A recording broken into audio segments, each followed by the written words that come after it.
My name is Diana Hensley. I'm 27 years old.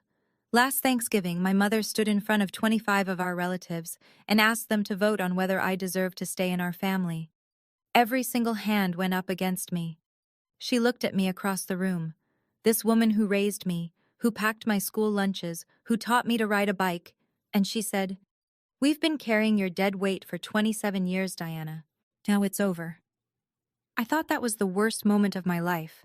I was wrong, because 30 seconds later, the front door opened, and a man none of us had seen in 14 years walked in carrying a briefcase. And what was inside that briefcase made every person in that room unable to look my mother in the eye ever again. Before I go on, if you end up connecting with this story, please take a moment to like and subscribe, but only if you genuinely feel it. And tell me in the comments where you're watching from and what time it is right now. I'd love to know. Now let me take you back to last November, the Wednesday night before Thanksgiving, when I almost decided not to go. I'm sitting in my car in my mother's driveway, engine still running, hands locked on the steering wheel at 10 and 2, like I'm about to take a driving test. The house is lit up. Every window. I can see shadows moving behind the curtains. And I already know who's where. Mom in the kitchen running the show, Dad somewhere quiet with a beer, my sister Megan setting the table because she always sets the table. I should go in. I know I should go in. But last year sits in my chest like a stone. Last Thanksgiving, right between the turkey and the pumpkin pie, my mother announced to the entire table, "Diana's salary probably can't even cover her own groceries, let alone what she owes us." Nobody said a word. Not my dad, not my sister, and not a single aunt or uncle or cousin. They just kept chewing. Here's what kills me. I'm a school counselor. I've been financially independent since I was 18. I took out my own student loans. I pay my own rent, my own car insurance, my own everything. I have never, not once, asked my family for money. But my mother tells people I did. And they believe her. Every single time. My phone buzzes. A text from Megan. "Mom's been cooking since 5 a.m. Don't be late. You know how she gets." I know how she gets. That's exactly the problem. I turn off the engine, open the door. The November air bites my face. I tell myself what I always tell myself. Just get through the meal. Smile. Don't react. 4 hours, then you're free. I'm halfway up the porch steps when I hear her voice from inside the kitchen. "Oh, she actually showed up this year. Gerald, set one more plate, the cheap ones." I don't know why this year feels different, but standing on that porch, then hand on the door handle, something in my gut whispers, "Tonight is not going to go the way you think." The dining room is packed. 25 relatives crammed around a table meant for 16, extra folding chairs dragged in from the garage. My mother sits at the head. She always sits at the head, with my father Gerald on her right and my sister Megan on her left, the queen and her court. I get the seat at the end, near the kitchen door, next to my little cousins, who are arguing over a crayon. Mom stands for the blessing. She folds her hands, bows her head, and says, "Lord, we thank you for this family, for the ones who carry the weight and the ones who—" She pauses just long enough to glance at me, "who we carry. Amen." A few people shift in their seats. Nobody corrects her. I pick up my fork and focus on my plate, but I can feel it. Something's off tonight.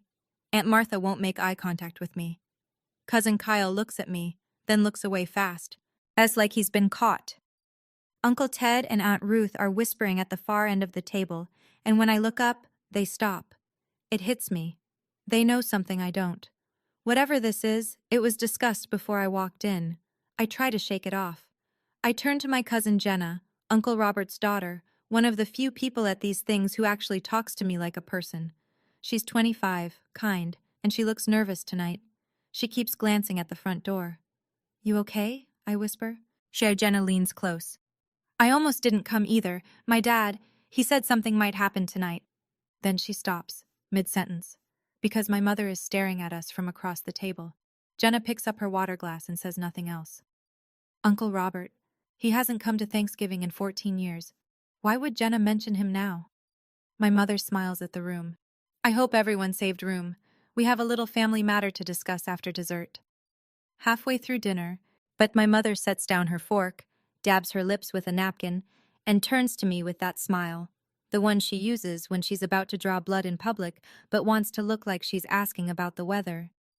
So, Diana, how's the apartment? Still managing on that little paycheck of yours? A ripple of quiet laughter runs down the table.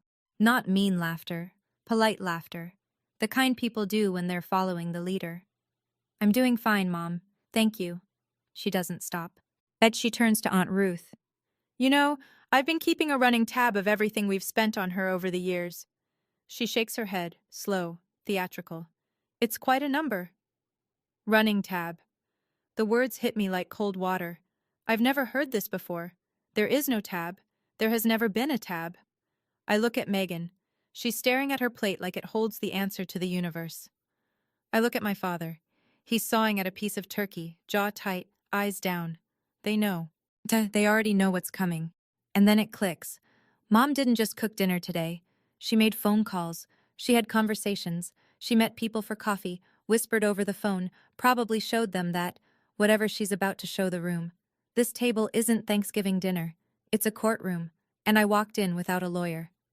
Mom reaches into the pocket of her cardigan and pulls out a folded piece of paper. She holds it up just for a second, doesn't open it, doesn't read it, then tucks it back. I've got the numbers right here, but we'll get to that later. She picks her fork back up and takes a bite of green bean casserole, like she hasn't just detonated a grenade under my chair. My hands start shaking under the table. I press them flat against my thighs and breathe. That piece of paper. I don't know what's on it yet. But I know one thing. My mother never bluffs without an audience. There's an empty chair in the corner of the living room. A brown leather recliner, cracked at the armrest. Nobody sits in it. It used to belong to my grandfather. Grandma and Grandpa Caldwell died when I was 13. Car accident on Route 9, coming home from church on a Sunday morning. One phone call and they were gone. Both of them. Just like that. They were the only people in this family who made me feel like I was enough. Grandma used to call me our little counselor, because even as a kid, I'd sit on the porch with her and listen to her talk about her day. Not fix anything, just listen. She'd pat my hand and say, "Don't let anyone make you small, Diana. Promise me that." I promised. After the funeral, my mother took over everything. She was the executor of their estate, the house, the savings, whatever they'd left behind. I was 13. I didn't understand wills or probate or bank accounts. I just knew that one day, Uncle Robert, my mom's older brother, the man who used to take me fishing every summer, started a fight with my mother at the kitchen table. Voices low but sharp. 2 weeks later, he was gone. No more Thanksgivings. No more fishing trips. No more birthday cards. Mom told everyone Robert was jealous. He wanted more than his share, she said. He's always been like that. And everyone nodded. I look across the table at Jenna now, Robert's daughter, and I see her father's eyes. Steady. A little sad. But she's typing something on her phone under the table, shielding the screen with her hand. I remember something else, a detail I haven't thought about in years. Grandma once mentioned a savings account. Set aside for the grandkids' education, she said. After they died, Mom told me it was nothing. Barely enough to cover the funeral costs. I was 13. I believed her.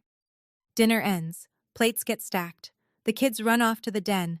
And then, instead of coffee and pie, my mother claps her hands twice, like she's calling a meeting to order, and says, "Everyone, please move to the living room. There's something we need to discuss as a family." The living room. I step in and freeze. The furniture has been rearranged. Chairs pulled into a wide circle, the coffee table pushed to the side. This isn't spontaneous. She set this up before anyone arrived. I think about leaving, right now. Grab my coat, walk out the front door, drive home. But I know what happens if I do.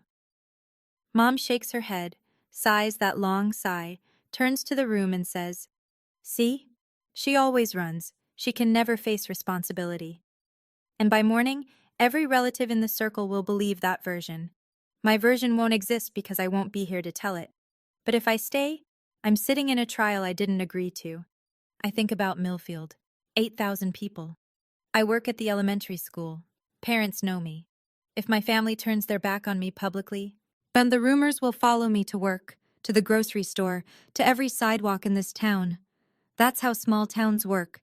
Your family's opinion becomes everyone's opinion. I look for my father. Gerald is sitting in the second row of chairs, not front, not back, holding a Coors Light like it's a life raft. He doesn't look at me. He hasn't looked at me since dinner. My mother stands in the center of the circle, smoothing the front of her blouse. She puts on her reading glasses. She pulls out that folded piece of paper. Her voice trembles, just slightly, just enough. I know this is hard, but I've been carrying this burden alone for too long. Tonight, I need the family's help to make a decision. The tremble is perfect, rehearsed. I've watched her do it 100 times, at church fundraisers, at parent-teacher conferences, at the bank when she needed a fee waived. That tremble is a tool, but nobody else sees it. They just see a tired mother asking for help. As my mother unfolds the paper, slowly, like she's handling something sacred. I've put this off for years, she says. But Diana needs to hear this. You all need to hear this. She begins to read. Her voice is steady, clear. A woman delivering facts, not accusations. That's the trick. She always sounds reasonable. Item 1. The cost of raising Diana from birth through age 18. Housing, food, clothing, medical. At adjusted total, $112,000. She glances up to make sure the room is listening. It is. Item 2. College financial support that Diana has never repaid. Tuition supplements, books, emergency funds. Total, $23,000. My throat tightens. I didn't receive a cent for college. I took out loans. I worked 2 jobs sophomore year. There were no tuition supplements. There were no emergency funds. Item 3. She pauses for effect. Diana's share of expenses drawn from your grandparents' estate. Medical bills, transportation, miscellaneous support. Total, $18,000. She folds the paper, looks at the room. That's over $50,000. $50,000 that this family has invested in someone who has never once said thank you. The room is quiet. Aunt Ruth nods slowly. Uncle Ted crosses his arms. Cousin Kyle stares at the carpet. I open my mouth. Mom, that's not... I never... Please let me finish. Her hand goes up, palm out. You'll have your turn. But she keeps talking. She turns to Aunt Ruth. Do you remember when I had to sell Mom's silver tea set? That was to cover Diana's dental bills. Ruth remembers, or thinks she does. I never had dental bills paid by my mother. I've been on my own insurance since I was 22. But it doesn't matter.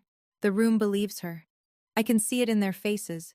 Tight lips, folded arms, eyes that slide off me like I'm something unpleasant. I won't get my turn. I already know that. While my mother folds her reading glasses and tucks them into her pocket. She looks around the circle, every face one by one, and when she speaks, her voice drops to something almost gentle. I've thought about this for a long time, and I think it's only fair that we, as a family, vote on whether Diana should continue to be part of our gatherings, our traditions, and any future family decisions. The words don't register at first. Vote, she said vote. You're asking them to vote me out? My voice sounds far away, like it belongs to someone else. Of our family? I'm asking them to vote on what's fair. This family has suffered enough. I look at Megan. My sister, my older sister, who I shared a bedroom with for 16 years, stares at her own hands in her lap. She doesn't move. I look at my father. Gerald examines the floor like he's never seen hardwood before. I look around the room. 25 faces. These are people I've cooked Thanksgiving sides for, people whose kids I've babysat on weekends. Cousin Kyle, who I drove to his SATs because his car broke down. Aunt Martha, who I called every Sunday for 6 months after her hip surgery. Uncle Ted, who I helped move into his new apartment last spring. Not one of them says, "This is insane, Patricia. You can't vote someone out of a family." Not one. And I understand all at once, out like a window breaking, that my mother didn't decide this tonight. She campaigned. She called each of them. She presented her version, her numbers, her tears. This vote was decided before I parked my car in the driveway. Mom! My voice cracks, but I push through. I paid my own way through college. I've never asked you for a single dollar. She turns to the room and shakes her head, sad, patient, a woman dealing with a difficult child. See, this is what she does. She rewrites history. And that's exactly why we're here. I want to pause here for a second, because standing in that circle, listening to my mother rewrite my entire life in front of people I loved, there was a moment where I thought, am I wrong? Have I really been a burden this whole time and just didn't see it? 27 years of hearing it. When everyone around you believes the same story, you start wondering if maybe, just maybe, the lie is true. I need to ask you something. Have you ever had someone repeat a lie about you so many times that you started questioning your own memory? That you started thinking, maybe I do owe them something? Tell me in the comments. I need to know I'm not the only one. Okay, back to that living room. My mother clasps her hands in front of her like a church elder calling for tithes. All in favor of removing Diana from family events, property claims, and financial obligations? Raise your hand. The room holds its breath. 1 second. 2. Aunt Ruth's hand goes up first, straight and sure, like she's been waiting for permission. Then Aunt Martha. Then Uncle Ted. Then Cousin Kyle, who won't look at me while he does it. I count. 10. Cousin Brenda. Cousin Tom. Tom's wife, who I've met exactly 3 times. 15. Great Aunt Peggy, who I drove to her optometrist appointment last March. Second cousin Alan. Yeah, who borrowed my jumper cables 2 winters ago and never returned them. 20. The hands keep rising. Slow, fast, reluctant, firm. It doesn't matter. They all go up. I watch my sister. Megan's jaw is tight. Her hand lifts halfway, pauses, then rises the rest of the way. She still won't look at me.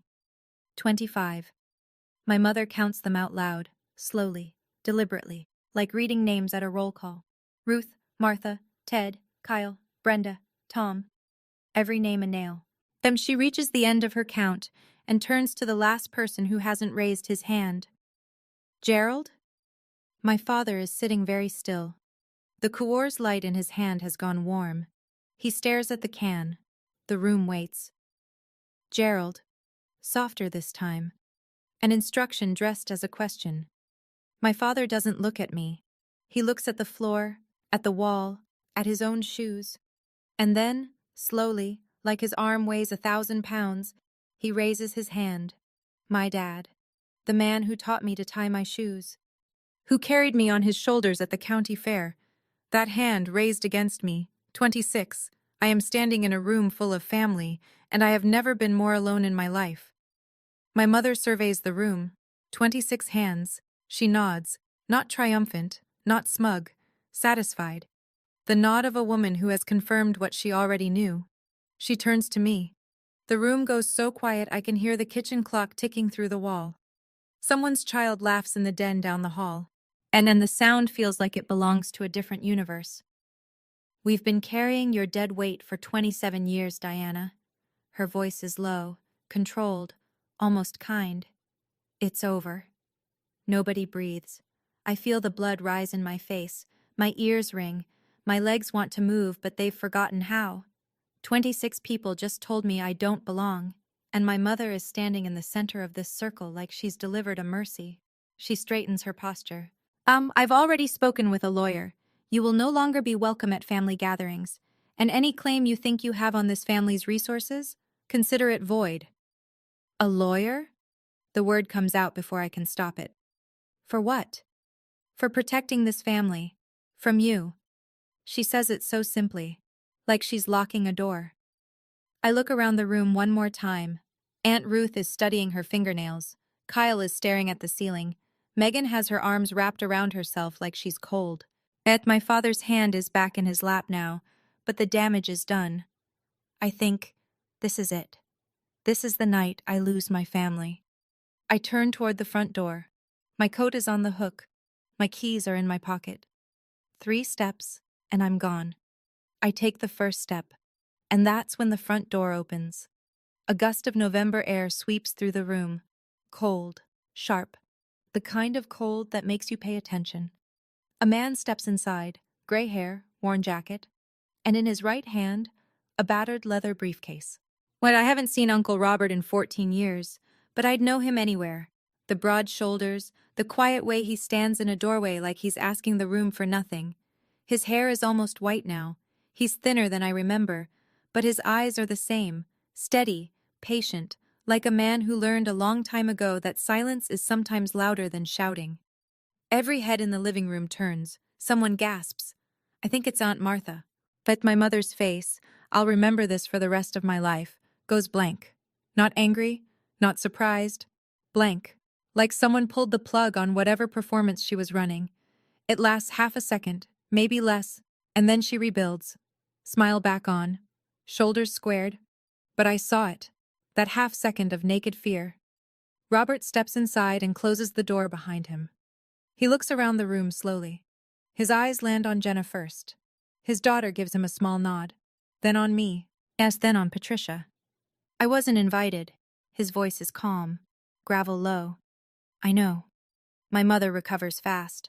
Robert, this is a family matter. You gave up your right to... Funny. He pulls a chair from the wall and sits down, sets the briefcase on his knees. I remember a time when I was family. Jenna stands and moves to the chair beside him. Nobody stops her. My mother takes a step forward. Her voice drops. Not soft, not gentle, cold. Whatever you came here to do, Robert. Don't! He looks at her. Then he looks at the briefcase. Then he looks at me. And when he speaks, his voice breaks just slightly on the first word. I should have done this years ago, Diana. I'm sorry it took so long. My mother's knuckles go white around the back of the chair she's gripping, and I realize, for the first time in my entire life, I am watching my mother afraid, truly deeply afraid. What is in that briefcase? Robert doesn't rush.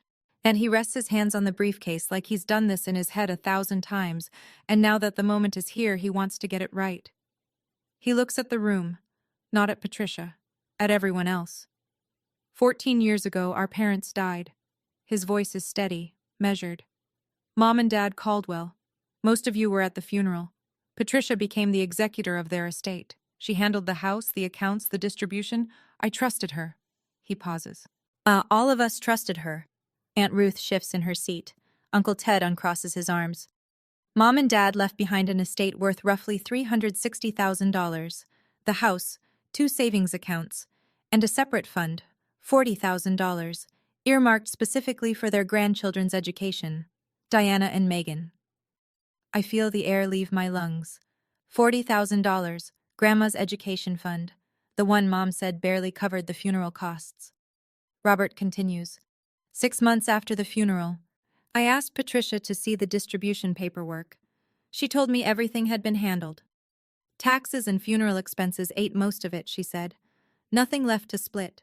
He pauses again. I believed her. For a while. My mother's voice cuts in, sharp. Robert, don't! He raises one hand. Not aggressive, just firm, like a stop sign. Patty, I kept quiet for 14 years. Let me speak. The room is frozen. Nobody texts. Nobody fidgets. Even the clock seems louder. Then one day, and a bank statement arrived at Mom and Dad's old house, the one I was fixing up to sell, addressed to their estate account, an account that was supposed to be closed. He looks at Patricia. She's gripping the chair so hard her knuckles have gone from white to yellow. That statement showed withdrawals, dozens of them, all going to one personal account. He doesn't say the name. He doesn't need to. Every pair of eyes in the room slides toward my mother. And the name on that account, Patricia. He's lying. He has always been, Robert, was Patricia Ann Hensley. The room splits open like a fault line. Whispers start at the edges. Low, fast, the kind of murmuring that happens when people are trying to figure out whose side to be on. Aunt Martha leans forward in her chair. Patty, is this true? My mother's response is instant, practiced. He's lying. He's always been jealous of me. And Mom and Dad loved me more, and he's never gotten over it. It's the same line she used 14 years ago, word for word. I know because I've heard her rehearse it at every family gathering Robert's name came up, but something is different this time. Cousin Kyle looks at Robert, then at Patricia, and for the first time tonight, he doesn't nod along with my mother. His hands are clasped between his knees, and he's thinking. Actually, thinking. Megan is staring at our mother with an expression I've never seen on her face before, like she's doing math in her head, and the numbers aren't adding up. Mom paid for Megan's entire college education, Said it came from savings. Megan never questioned where. My father lifts his head. He looks at his wife, then at Robert, then at the briefcase. His hand, the one he raised against me 5 minutes ago, is trembling. Patricia pivots. She steps to the center of the circle, but positions herself between Robert and the room, and opens her arms slightly. The wronged mother, the accused innocent. This is exactly what he did 14 years ago. He tried to turn everyone against me then, and he's doing it again. Robert doesn't argue. He doesn't raise his voice. He simply says, "I don't need you to believe me. I have paperwork." He rests his hand on the briefcase, doesn't open it, just lets it sit there. My mother's voice goes tight as a wire. "If you open that, Robert, I swear." She doesn't finish the sentence. And that silence, that unfinished threat, tells the room more than any document could. Because she didn't say the papers were fake. She didn't say they were wrong. She just didn't want them opened. Robert unclasps the briefcase. The sound is small, 2 metal snaps, but in this room, it lands like a gunshot. Inside, the documents are organized with colored tabs, blue, yellow, red, 14 years of patience, sorted and labeled. And he pulls the first one, holds it up so the room can see. This is the original will of Henry and Margaret Caldwell, our parents. He sets it on the coffee table. Patricia told the family this document was lost. It wasn't. She filed a different version with the probate court. My mother. That will was amended before they... Robert reaches back into the briefcase. Funny you should say that. He lays a second document beside the first, side by side. 2 wills, same names. Different signatures. The one on the left is the original, notarized, witnessed. The one on the right is the version Patricia submitted to probate. He taps the second document. Take a look at the signatures. Cousin Kyle leans forward. Aunt Martha stands up to get a closer look. Even from across the room I can see it. The handwriting on the second will is tighter, more controlled. It doesn't match. My hands go cold. $40,000. That was supposed to be mine and Megan's. Wow, for school. For the future Grandma wanted us to have. Robert pulls a third document from the briefcase. A single page with a letterhead. I hired a forensic handwriting examiner. Certified, licensed. Here's her report. He sets it on the table. The signatures on the amended will are not consistent with Henry or Margaret Caldwell's known handwriting. The room has gone so silent I can hear the refrigerator humming in the kitchen. My mother hasn't moved. She's standing very still, and one hand pressed against her collarbone, and for the first time tonight, she has no words. Robert looks at her, then at the room, then at me. I'm not guessing, Patty. I've spent 14 years making sure every page in this folder is certified. Robert reaches into the briefcase one more time. This time it's a stack of bank statements. Not photocopies, originals, stamped and dated. He fans them across the coffee table like a dealer laying out cards. These are certified records from First National, the estate account of Henry and Margaret Caldwell. His finger traces down the first page. Starting 3 months after the funeral, withdrawals begin. $12,000, $15,000, $10,000, always transferred to the same personal checking account. He flips to the next page, and the next, each one showing the same pattern, money leaving the estate, landing in the same place. Over the course of 2 years, $180,000 was moved out of our parents' estate. $180,000. He looks up. Patricia's name is on the receiving account, her social security number, her signature on every transfer authorization. The silence is so complete, I can hear the refrigerator humming through the kitchen wall. My mother breaks first. Those are forged. He fabricated. These are bank-certified records, Patty. Stamped, dated, your account number, your name. Aunt Ruth, the woman who raised her hand before anyone else, who nodded along to every word my mother said, is staring at the statements with her mouth slightly open. Her hand, the one that voted me out, has dropped to her lap. My father speaks. For the first time all night, Gerald Hensley opens his mouth. Patty? One word. But it's not the voice of a man who's going along with things anymore. It's the voice of a man who just realized the floor beneath him isn't solid. Patty, answer me. Is any of this true? My mother doesn't answer him. And she turns to the room instead, scanning for allies, reaching for the old playbook. He's always been jealous. Our parents loved me more, and he couldn't, but Aunt Ruth cuts her off, quietly, almost gently. Patty, did you use Mom and Dad's money? I watch my mother shift strategies in real time. It happens fast, like changing lanes on a highway. The accused becomes the martyr. Her shoulders drop, her chin trembles, tears pool in her eyes, and I honestly can't tell if they're real. Do you know how hard it was? Her voice breaks beautifully. Managing everything alone after Mom and Dad died? Robert walked away. Gerald didn't help. I did everything. The funeral, the paperwork, the house, the taxes, all of it fell on me. She presses a hand to her chest. Maybe I made some mistakes, but everything I did for this family. For a moment, just a moment, I see some of the relatives softening. Aunt Martha's face flickers. Uncle Ted looks at the floor. It's working. The performance is working. Then Robert speaks. Mistakes. The word comes out flat and hard. You forged their signatures, Patricia. You rewrote their will. You stole $180,000 from your own dead parents. He pauses. Each sentence is a brick. And then you told everyone that Diana, a 13-year-old girl, was the reason the money was gone. That last sentence lands like a slap. I watch it hit the room, face by face, chair by chair. Aunt Martha's softness vanishes. At Uncle Ted's jaw tightens. 25 people are looking at me now, the girl who 5 minutes ago they voted to throw away. And they're doing the math they should have done years ago. My mother explodes. Get out of my house, Robert! Get out! Robert stands up, slowly.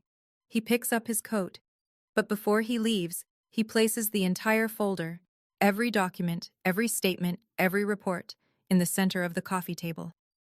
I'm leaving. His voice doesn't waver. But these papers aren't. Megan pulls her chair forward. She picks up a bank statement, reads it. Her hands are shaking. She looks up at our mother. Her voice is small but clear as glass. Mom, the tuition you said you paid for me, that came from Grandma and Grandpa's money, didn't it? My mother stares at Megan. Her mouth opens. Nothing comes out. The room fractures. Half the family is clustered around the coffee table, passing documents hand to hand, reading in silence.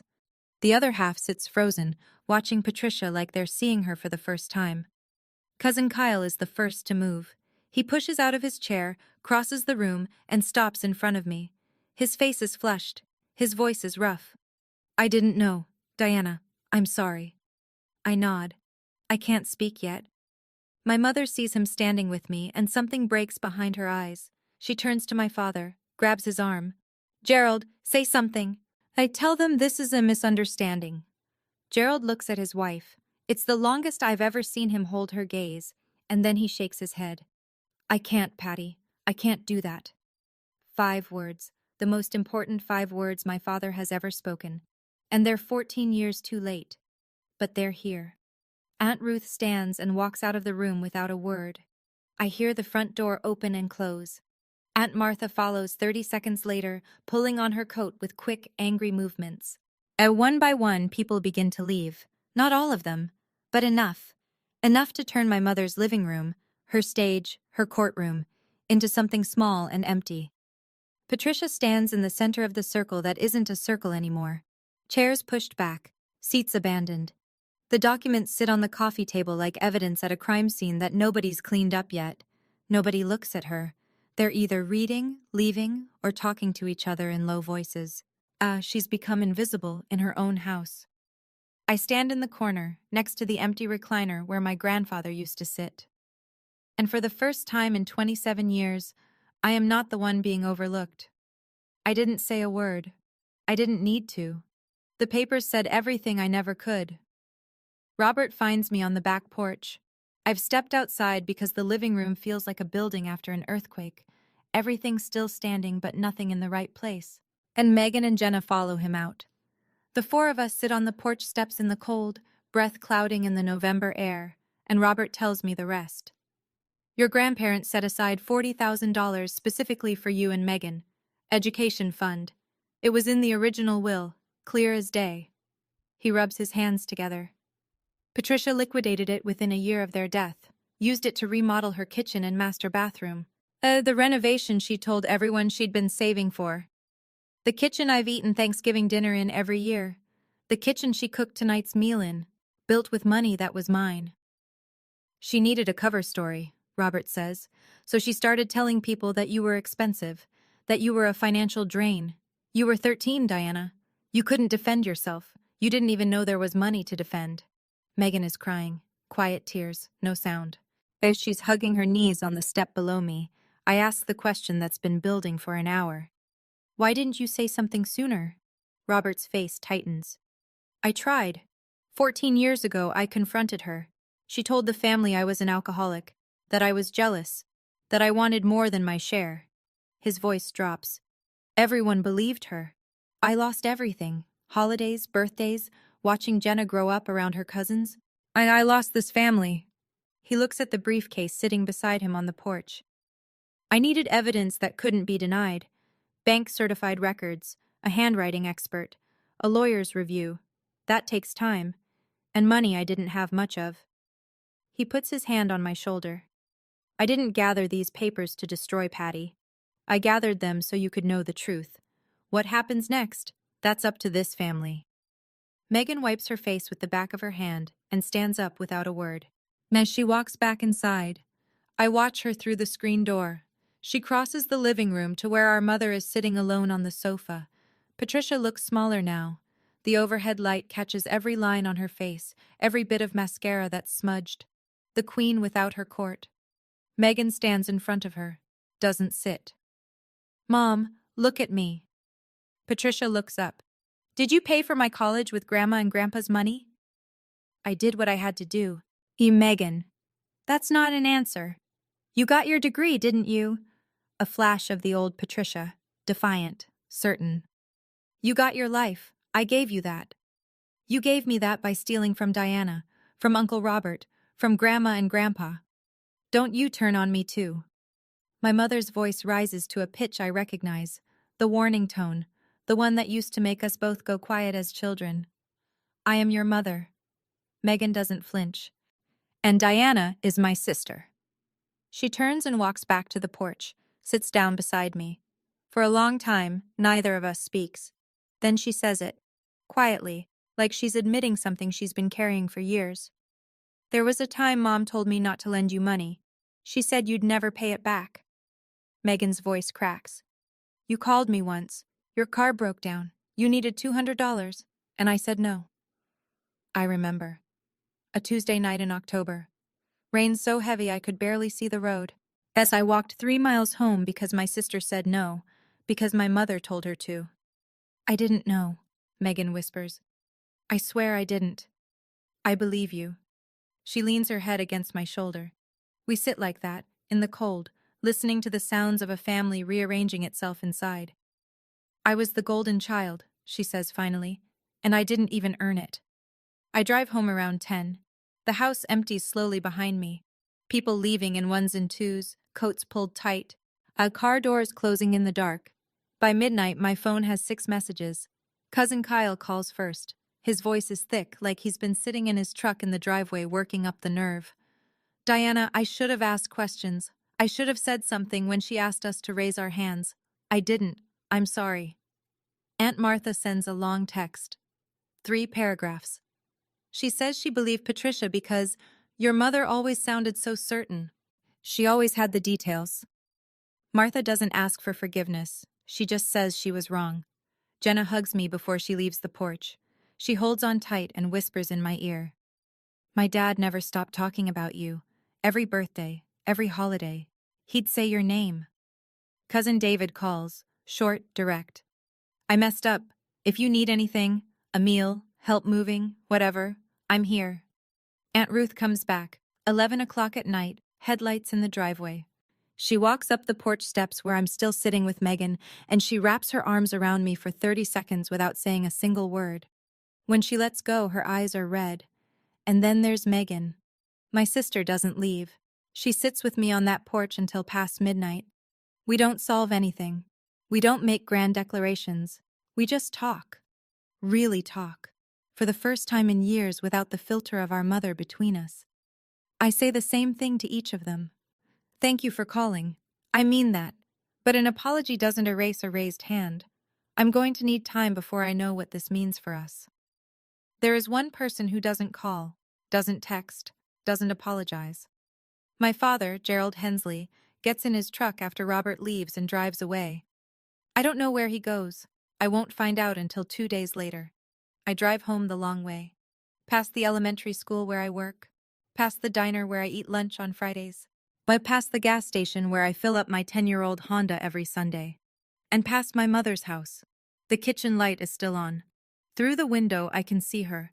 A single silhouette sitting at the dining table. Plates still out. Chairs still arranged in that circle.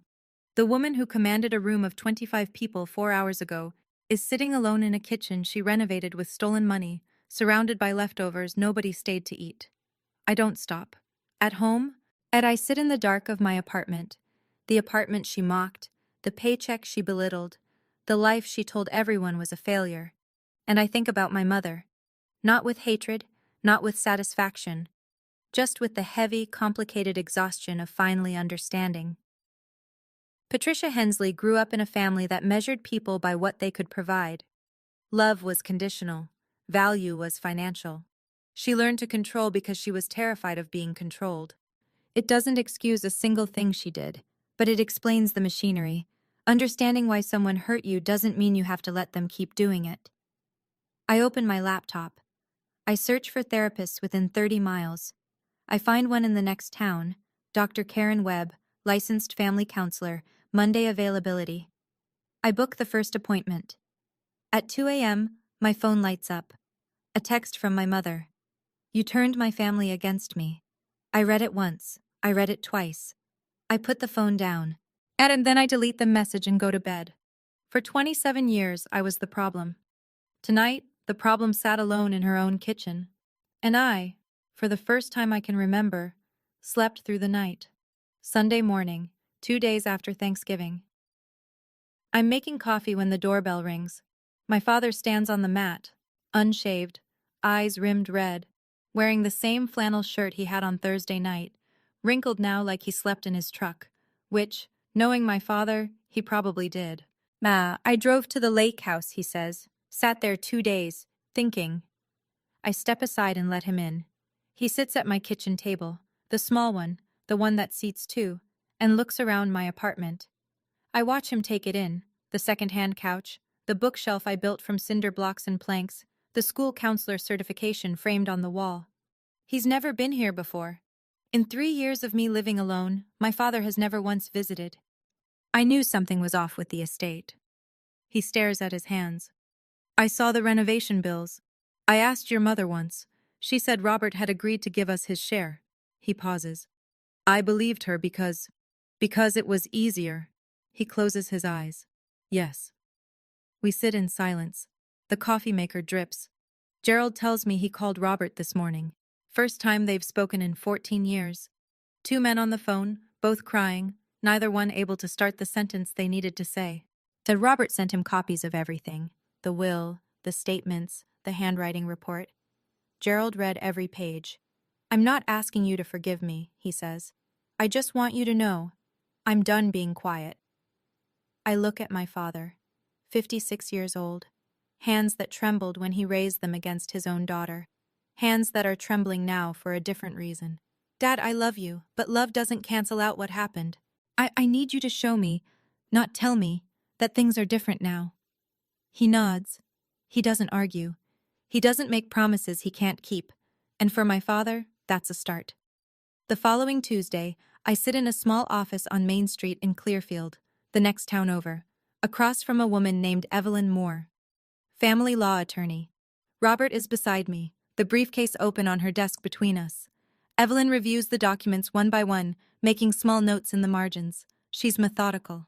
Oh, unhurried. After 20 minutes, she sets her pen down. This is estate fraud, clean and well documented. She looks at Robert. Mr. Caldwell, the evidence you've compiled is thorough. The forged signatures alone would be significant, but combined with the bank records and the handwriting analysis, this is a strong case. She explains our options plainly. Robert and I both have grounds for a civil claim to recover the misappropriated funds. Additionally, though forging a will is a felony, the district attorney's office would make the decision on criminal charges, not us. Robert speaks first. I don't want Patty in prison, but I want the money returned to the people it belongs to.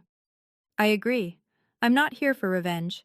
I'm here for the $40,000 that my grandparents set aside for my education, money I didn't know existed while I was working 2 jobs and taking out student loans. Evelyn draws up the paperwork. I read every line. Robert signs. I sign. And no speeches, no dramatic declarations, just paper, ink, and a legal process doing what it's designed to do. Walking to my car afterward, I feel something I don't expect. Not triumph, not vindication. Relief. The quiet kind. The kind that comes from knowing you didn't make this up. That you weren't the burden.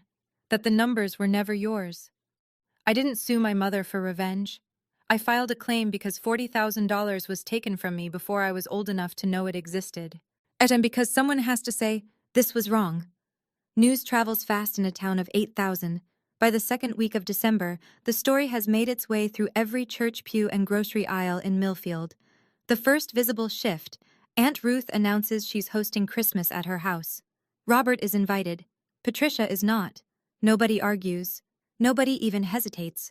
My mother fights back the only way she knows how, the phone. She calls every relative one by one. They're working the list she's worked for decades. But this time, most calls go to voicemail. The few who answer keep it short. Patty, we need time. Patty, I don't know what to say right now. Click. At Grace Lutheran, where Patricia has sat in the second pew, left side, every Sunday for 20 years, things shift. People don't confront her. They just rearrange. A 2-seat gap opens beside her, then 3 seats, then the whole pew. Nobody says it out loud. They don't have to. Space speaks. She posts a long message on Facebook, something about betrayal, about family turning their backs, about sacrifice being punished. Megan comments within the hour, "Mom, please stop. You're making it worse." Patricia deletes the post by evening. Gerald moves to the living room couch. He doesn't file for separation, not yet, but the master bedroom door stays closed, and he sleeps under a quilt his mother-in-law made 30 years ago. He starts calling Robert every week. Like 2 men rebuilding a bridge, 1 phone call at a time. Then in late December, a letter arrives at my apartment from Patricia's attorney. She's agreed to negotiate a settlement. She doesn't want to go to court. It's the first time in my mother's life she's chosen to back down. And the only reason she's doing it is because, for the first time, she can't control what happens next. Well, when I read that letter, when I saw that my mother had agreed to settle, I sat at my kitchen table for a long time. 27 years, and she had never once backed down from anything. Not an argument, not an accusation, not a lie. All it took was 1 worn-out briefcase and a man patient enough to wait for the right moment. But I keep asking myself, if Uncle Robert hadn't walked through that door, where would I be right now? Would I have fought back alone? Or would I have just disappeared? What would you have done? If no one had come through that door for you, would you have found the strength to stand on your own? Or would you have walked away for good? I really want to know. Tell me in the comments. Okay, let me finish this story. Millfield is the kind of town where everyone knows your business by Tuesday. My mother built her reputation over 3 decades. It unraveled in 3 weeks. At the Women's Fellowship at Grace Lutheran, the committee Patricia chaired for 12 years, quietly restructures in January. New leadership. New meeting schedule. The official reason, time for fresh perspectives. The real reason fills every whispered conversation in the church parking lot. Neighbors who used to accept Patricia's dinner invitations suddenly have conflicts. Every Saturday, indefinitely. The Christmas card count at our family home drops by more than half. Meanwhile, as something unexpected happens to me. At school, a parent I barely know, a woman named Linda, whose son I counseled through his parents' divorce, stops me in the pickup line. "I heard what happened, Miss Hensley. For what it's worth, this town is better because you're in it." She squeezes my hand and walks away before I can respond. It's a small thing. But in a small town, small things are everything. Robert comes to Christmas at Aunt Ruth's house. Of 14 years since he's had a place at a family table. When he walks through Ruth's front door, Jenna is right behind him, carrying a pie she baked from their grandmother's recipe. Ruth pulls Robert into a hug so tight his feet nearly leave the ground. A week later, I find an envelope in my mailbox. No return address. Inside, a photograph. Yellowed, creased at the corners. My grandparents holding me at age 3. I'm laughing at the camera, and my grandmother's hand is on my head, but protective and sure. On the back, in her handwriting, "Our little counselor." I don't know who sent it, but I have a feeling it was a man who sleeps on his living room couch now and is trying, in his own quiet way, to give back what was taken. In February, the settlement is finalized. Evelyn Moore calls me on a Tuesday afternoon, and I pull over in the school parking lot to listen. Patricia agrees to return $40,000 to Diana and Megan, the grandchildren's education fund, and exactly as the original will specified. She returns $70,000 to Robert, his rightful share of the estate distribution she intercepted. The remaining $30,000, which Patricia claims was spent on family expenses but cannot document, remains in dispute. A matter for another day. To make the payments, my mother has to sell her SUV and draw from her retirement savings. The kitchen she built with stolen money is worth more than the car, but nobody's asking her to tear it apart. But the irony is enough. I received $20,000, my share of the education fund. I use it to pay off my student loans. Every last cent of the debt I accumulated because money that was meant for me was sitting in my mother's checking account the whole time. The remaining amount I put into savings, not because I have plans for it, because for the first time in my life I have money that nobody can claim I owe them. Nobody can wave a folded piece of paper in a living room and say I'm a burden because of it. It's mine, clean and clear. Megan refuses her half at first. "You were the one who suffered," she says. "Take all of it." I don't let her. I split it exactly as our grandparents intended. Equal shares, the way they wrote it. The way it always should have been. Evelyn tells me the county DA's office is reviewing the forgery evidence. No charges yet. Maybe none ever. I don't push. The legal system will do what it does. I've done my part. $20,000. That's what my peace of mind cost. $20,000 and 27 years of being told I was the problem. Gerald Hensley does not divorce my mother. Not yet, anyway. But the man who sits across from me at Rosie's Diner on Saturday mornings is not the same man who raised his hand against me on Thanksgiving night. He starts small. Weekly phone calls. Actual questions. Not the how's work kind, but the how are you really doing kind. He shows up at my apartment with a toolbox one weekend and fixes the leaky faucet I've been ignoring for 6 months. He doesn't say much while he works. That's fine. The wrench says enough. In January, he tells me something over scrambled eggs that nearly makes me drop my fork. I started seeing someone, a therapist. He says it like he's confessing to a crime. First time in my life. 56 years old, and I'm learning how to disagree out loud. He gives a small, embarrassed smile. Better late than never, I guess. I don't pretend this fixes everything. It doesn't. My father chose silence for 30 years. He chose comfort over his daughter. That shaped me in ways I'm still uncovering on Dr. Webb's couch every Monday afternoon. But I also know this. Change at 56 is harder than change at 27. Every appointment he keeps, every phone call he makes to Robert, and every Saturday he shows up at my door. That's a man fighting the current of his entire adult life. I don't need you to choose between us, Dad, I tell him. I need you to choose yourself. He nods, stirs his coffee, doesn't make a speech. My father isn't a villain. He's a cautionary tale about what happens when you choose silence for 30 years. And he's also proof that it's never fully too late to start speaking up, even if your voice shakes. 3 months after Thanksgiving, my phone rings. The caller ID says Mom. I let it ring 4 times. Then I answer. Her voice is different, smaller. The commanding tone that could steer a room of 25 people is gone, replaced by something thin and tired. Can we talk? I want to explain. I agree to meet, but on my terms. Not at her house, not in her kitchen. A coffee shop in Clearfield, the next town over. Public, neutral, my therapist's suggestion.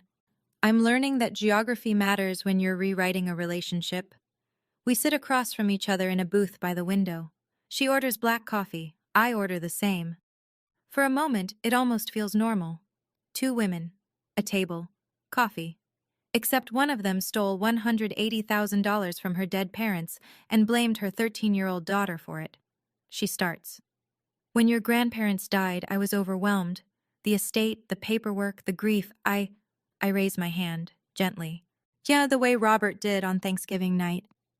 Mom, I'm not here to listen to explanations. I'm here to tell you what I need going forward. She blinks. She's not used to this. I lay it out. 1. You never discuss my finances in front of the family again. 2. If we disagree, we talk privately. You don't recruit an audience. 3. I choose which family events I attend, not all of them, not because you summon me. 4. You start therapy. Real therapy. And not a conversation with Pastor Dave over lemonade. She listens. When I finish, she stares at her coffee for a long time. And if I can't do all that? Then we stay where we are, and I'll be fine either way. She doesn't respond. I don't need her to. I'm not punishing you, Mom. I'm protecting myself. Those are two very different things. Christmas at Aunt Ruth's house is a smaller affair, 12 people instead of 25. The table is set with mismatched plates and cloth napkins that have seen better decades. It's imperfect. It's honest. And honest is something I haven't had in 27 years. I sit next to Uncle Robert. Jenna is across from us.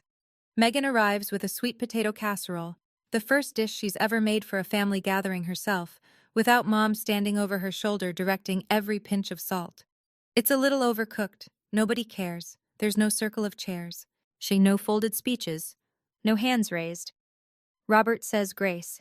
His voice is steady, but there's a crack at the end that he doesn't try to hide. For the ones who are here tonight, and for the years we'll make up for. Gerald arrives late, alone. He stands in the doorway for a moment, and I can see the effort it takes to be here, without Patricia, in a room full of people who now know the truth about his wife. He walks straight to me and wraps his arms around me. No words. Just a hug that lasts longer than any hug he's given me in my adult life. Jenna and I pull crackers. Kyle passes the rolls. David tells a terrible joke and everyone groans. Robert laughs, a real laugh, full and warm. And I realize I haven't heard that sound since I was 13 years old. Patricia isn't here. Nobody mentions her. Her absence is both a relief and a sadness, and I'm learning that both feelings can share the same chair. The turkey is overcooked. Robert burns the dinner rolls. Then the wine is cheap and the house is drafty. But when I look around the table, every person here chose to be here. Nobody was summoned. Nobody was performing. And that is the first honest holiday meal I've had in my entire life. I'm not telling you this story so you'll hate my mother. Patricia Hensley is a complicated woman. She's manipulative and controlling, and she stole from her own dead parents and pinned it on a child. Those things are true. But she's also a woman who grew up in a family where your worth was measured in dollars, where love came with conditions and control was the only currency that bought safety. She learned the game early and played it well, until the game caught up with her. None of that excuses what she did. But I'm telling you because I want you to understand. The people who hurt us aren't always monsters. Sometimes they're just broken people who break others because it's the only pattern they know. I'm sharing this story because I know some of you are sitting at that table right now. The end seat, near the kitchen, next to the kids, being told you're a burden by the very people who were supposed to protect you. And maybe, like me, you've heard it so many times you started believing it. So let me say this clearly. You don't have to prove anything to anyone. You just have to stop believing the version of you that someone else wrote. I learned that boundaries aren't walls, they're doors. You decide who walks through and when and under what conditions. And the first time you close that door on someone who's been hurting you, even if that someone is family, the guilt will hit you like a truck. I know. I still have nights where I wonder if I'm too harsh. Then I remember 26 hands. And I know. I'm not harsh. I'm just finally learning to stop putting other people's comfort above my own safety. Uncle Robert taught me something I'll carry forever. The truth doesn't need to shout. It just needs the right moment, the right paperwork, and enough patience to wait. It's March now, 4 months since Thanksgiving. I still work at Millfield Elementary. I'm still a school counselor, but I've started studying for an advanced certification in family therapy. Part of the tuition comes from the settlement. My grandmother's money, finally doing what she intended it to do. And Megan and I meet every other Wednesday for coffee at the cafe on Elm Street. We're learning each other as adults, without my mother narrating who we're supposed to be to each other. Last week, Megan told me she's been thinking about going back to school too. Maybe social work, she said. I want to help people the way you do. I almost cried into my latte. Robert is back, fully back. He was at Ruth's for Christmas, at Jenna's for New Year's. And then last Sunday he showed up at my apartment with a fishing rod and a thermos of coffee. 14 years of trips to make up for, he said. Gerald goes to therapy every Thursday. He and Patricia still share a house, but he told me their relationship is being renegotiated. His word. The fact that he has a word for it at all tells me how far he's come. My mother hasn't called since the coffee shop. I don't wait by the phone. The door is open if she ever decides to walk through it honestly. But I'm no longer standing at the threshold, hoping. I used to think being cast out by your family was the worst thing that could happen to you. Turns out, the worst thing is staying in a family where you have to pay. In silence, in shame, in pieces of yourself. Just to belong. I don't pay anymore. My name is Diana Hensley. I'm 27 years old. And for the first time in my life, I don't owe anyone an explanation for who I am. Thank you for staying with me until the very end. Yet that means more than you know. If this story touched something in you, if it reminded you of a boundary you've been afraid to set, or a truth you've been sitting on for too long, please hit like and subscribe. Not for the algorithm, for the next person who needs to hear this and hasn't found it yet. And if you're wondering what happened next, how my mother responded to the settlement, a conversation I had with my father that changed everything between us, and the letter I received from someone I never expected, that story is waiting for you. Check the link in the description. I'm Diana. Take care of yourself tonight, and I'll see you in the next one.